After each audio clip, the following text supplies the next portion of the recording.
Hi అండి. ఈరోజు recycled art challenge మనకు పనికిరాని వస్తువుతో ఎలా అందంగా తయారు చేయొచ్చు అనే క్రాఫ్ట్ చూపిపోతున్నాను. నేను మా బాబుకి చేశానన్నమాట. సో టిష్యూ పేపర్ యూస్ చేసి, పేపర్ కప్స్ యూస్ చేసి, వాటర్ బాటిల్ యూస్ చేసి చేశానన్నమాట. ఆ ఐటమ్స్ గురించి ఎక్స్ప్లెయిన్ చేయబోతున్నాను. ఇవి మీ పిల్లలకి ప్రాజెక్ట్ చేసినప్పుడు ఇలా రీసైకిల్ ఇచ్చినప్పుడు యూజ్ అవుతుంది. సో ఫస్ట్ ఆఫ్ ఆల్ ఏంటంటే స్నోమ్యాన్ ఏంటంటే టిష్యూ పేపర్స్ తీసుకొని రౌండ్ బాల్స్ లాగా చేశాను. క్లే యూస్ చేశాను డెకరేషన్ కోసము.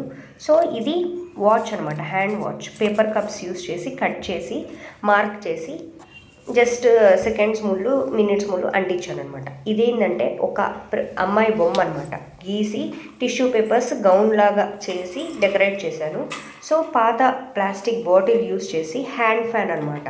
హ్యాండ్ ఫ్యాన్ ఏంటంటే నేను స్టిక్ అంటించి 2 ఐస్ క్రీమ్ స్టిక్స్ని జాయిన్ చేసి అటాచ్ చేశాను. బాటిల్కి 3 హోల్స్ పెట్టాలి, పైన కింద సైడు ఒక రింగ్ పెట్టాను లాగడానికి. మీరు దారమైనా యూస్ చేయొచ్చు.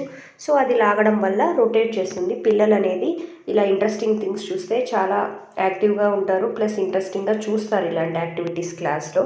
సో నేను వీటిని ఎంచుకున్నానండి. ఇవి చాలా అట్రాక్టివ్గా ఉన్నాయి, మీరందరూ ఇష్టపడతారని ఆశిస్తున్నాను. మీరు మీ పిల్లలకి ప్రాజెక్ట్స్ ఇచ్చినప్పుడు ఇలాంటివి ట్రై చేయండి. చూసారా, ప్రిన్సెస్ అనేది మీరు టిష్యూ పేపర్తో చేయొచ్చు. ఫ్రాక్ అనేది, లేదంటే కవర్ కట్ చేసి ఫ్లవర్స్ లాగా డెకరేట్ చేయొచ్చు, లేదంటే పేపర్ కప్స్ యూస్ చేయొచ్చు. చాలా వెరైటీస్ ఉన్నాయండి. నేనైతే ఇంకా టిష్యూ పేపర్స్ యూస్ చేశాను.